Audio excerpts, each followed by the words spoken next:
আজকে তৈরি করব পটেটো চিপস অথবা পটেটো স্টিক, যেটাই বলেন না কেন এটা এত মুচমুচে আর খেতেও এত বেশি মজা। বাসায় একবার ট্রাই না করলে কখনোই বুঝতে পারবেন না। নামি দামি রেস্টুরেন্টে কিনে খাওয়ার থেকে বাসায় তৈরি করে ফেলতে পারবেন আজকের এই রেসিপি দেখে। ছোট থেকে বড় সবাই কিন্তু এই রেসিপিটা অনেক বেশি পছন্দ করবে। আর এই চিপসটা আমার বাচ্চাদের তো মোস্ট ফেভারিট একটা চিপস। তো হ্যালো এভরিওয়ান, আসসালামু আলাইকুম, স্বাগত জানাচ্ছি নতুন আরো একটি ভিডিও দেখার জন্য। আজকের রেসিপিতে তৈরি করছি আলুর চিপস। সেজন্য আমি এখানে ছোট ছোট সাইজের 5টা আলু নিয়েছি। আলুগুলোকে ছোট ছোট করে টুকরো করে কেটে নিলাম। এবার আলুগুলোকে ভালো করে ধুয়ে সেদ্ধ করতে বসিয়ে দিব। আলুগুলো যখন সুন্দর করে সেদ্ধ হয়ে যাবে তখন আলুগুলোকে পরিষ্কার করে ছুলে নিতে হবে।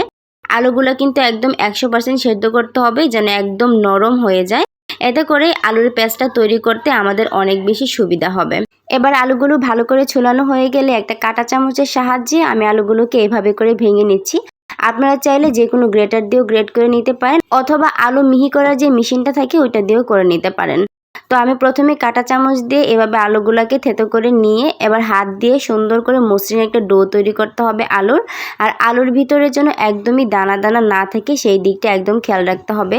আলুর ভিতরে যদি দানা দানা থাকে তাহলে কিন্তু চিপসটা সুন্দর হবে না আর মুচমুচে হবে না। আলুর ডোটা খুব সুন্দর করে নিয়ে আমি একটু ছড়িয়ে দিচ্ছি। ছড়িয়ে দেওয়ার পরে এখানে কর্নফ্লাওয়ার ব্যবহার করতে হবে। তো আমি এখানে 2 চা চামচ পরিমাণ কর্নফ্লাওয়ার দিয়ে দিচ্ছি 2 চা চামচ পরিমাণ চালের গুঁড়া। আপনারা চাইলে চালের গুঁড়া অথবা কর্নফ্লাওয়ার যদি হাতের কাছে না থাকে সেই ক্ষেত্রে কিন্তু এখানে আটা ব্যবহার করতে পারবেন, কোনো সমস্যা নেই। তারপর দিয়ে দিলাম এখানে 1/2 চা চামচ পরিমাণ লাল মরিচের গুঁড়া। আপনারা চাইলে ঝালটা আরও বাড়িয়েও দিতে পারেন, সমস্যা নেই। তারপর দিয়ে দিলাম পরিমাণ মতো হলুদের গুঁড়া, দিয়ে দিতে হবে পরিমাণ মতো লবণ। এবার এই সবগুলো উপকরণের সঙ্গে এই আলুটাকে সুন্দর করে মেখে নিতে হবে। মেখে নিলে দেখা যাবে সুন্দর একটা ডো তৈরি হয়েছে। এবার এই ডোটাকে আমি চারদিকে আবার একটু ছড়িয়ে দিচ্ছি।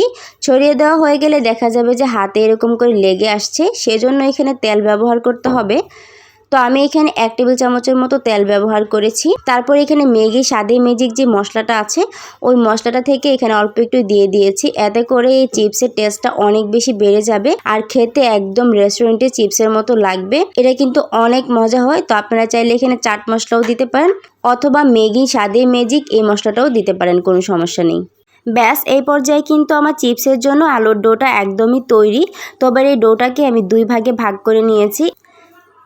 এবার একটা পলিথিন নিতে হবে। পলিথিনটাকে আমি সাইড থেকে 2 পাশে কেটে নিচ্ছি, যেন পলিথিনটা অনেক লম্বা হয়ে যায়। এতে করে আলু চিপসগুলো বানাতে আমাদের অনেক সুবিধা হবে। এই যে এভাবে করে লম্বি করে কেটে নিয়েছি আমি। এবার এক পাশে আমি একটু তেল লাগিয়ে দিলাম। তেলটা লাগিয়ে দিয়ে সুন্দর করে চারদিকে ছড়িয়ে দিতে হবে, যেন পলিথিনটা চারদিকে তেলটা লেগে যায়। এতে করে চিপসটা কিন্তু আর পলিথিনের গায়ে লেগে যাবে না।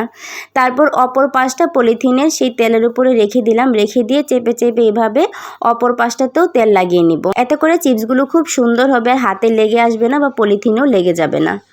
এবার এই তেল মাখানো পলিথিনের ভিতরে আমি চিপসের একটা ডো নিয়ে এভাবে করে একটু ছড়িয়ে দিব। একটু চারকোনা করে রাখবো, একটু লম্বি শেপ করে রাখবো। এতে করে চিপসগুলো খুব সুন্দর লম্বা আকৃতি হবে। আর এটাকে সাইড থেকে কেটে বাদও দিতে হবে না। তারপর এটার উপরে পলিথিনটাকে রেখে দিব। রেখে দিয়ে আমি বেলনটার সাহায্যে এভাবে একটু ছড়িয়ে দিচ্ছি সুন্দর করে, যেন সমান হয়ে যায়। এই যে দেখতেই পাচ্ছেন এভাবে করে ছড়িয়ে দিতে হবে। আর হাত দিয়ে এভাবে চেপে দিতে হবে।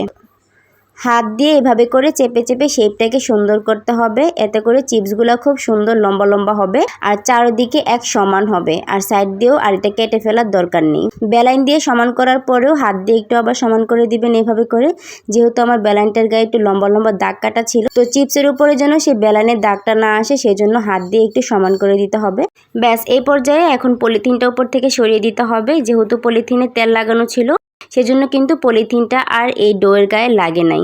তারপর একটা ছুরি নিয়ে ছুরির সাহায্যে এভাবে একটু লম্বা আকৃতি করে কেটে নেবেন।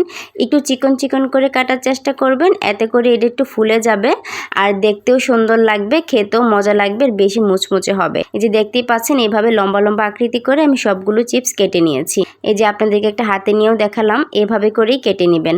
তারপর চুলায় একটা প্যান বসিয়ে দিয়ে অল্প আঁচে এগুলাকে ভেজে নিতে হবে। অতিরিক্ত তাপ দেওয়া যাবে না, এতে করে কিন্তু এগুলো ভিতর থেকে মুচমুচে হবে না। অল্প আঁচে সুন্দর করে ভেজে নেবেন এগুলা। এই যে দেখেন আমার এক ধাপ কিন্তু ভাজা হয়ে গিয়েছে। আর অল্প করে দিবেন, বেশি করে দিলে কিন্তু একসাথে ভেঙে যাবে, নাড়াচাড়া করা যাবে না। তো আমি অল্প করে দিয়ে একবার একটা ডো ভেজে নিয়েছি। এবার বাকি যেগুলো ছিল এগুলোকে ভেজে নিচ্ছি হাতের সাহায্যে। 5-6টা দেখেন একবারেই নিয়ে নিয়েছি। এবার তেলে দেওয়ার পরে এগুলাকে মাঝখান থেকে একটু ছাড়িয়ে দিচ্ছি। এভাবে করে দিলে একটা চিপসও ভাঙবে না। সবগুলো চিপস কিন্তু অনেক সুন্দর থাকবে আর অনেক মুচমুচে হয়, এগুলা খেতেও কিন্তু অনেক বেশি মজা। তারপর যখন ভাজতে ভাজতে দেখবেন আপনার পছন্দ অনুযায়ী সুন্দর একটা কালার চলে এসেছে, এগুলাকে তখন নামিয়ে নেবেন। এই যে আমার দ্বিতীয় ধাপও হয়ে গিয়েছে। এবার আমি এই চিপসগুলাকে নামিয়ে নিচ্ছি। কতটা মুচমুচে আর পারফেক্ট হয়েছে এটা সাউন্ড শুনলে আপনারা বুঝতে পারবেন।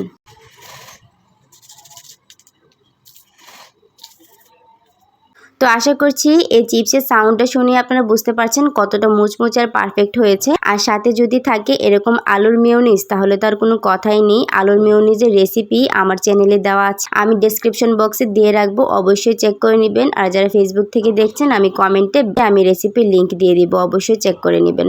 তো আজকের মতো আমার এই ছোট্ট ভিডিওটি থেকে এখানেই বিদায় নিচ্ছি। সকলে সুস্থ থাকবেন, ভালো থাকবেন আর আমার জন্য দোয়া করবেন, আমি যেন আরো সুন্দর সুন্দর রেসিপি আপনাদেরকে শেয়ার করতে পারি। আল্লাহ হাফেজ, আসসালামু আলাইকুম।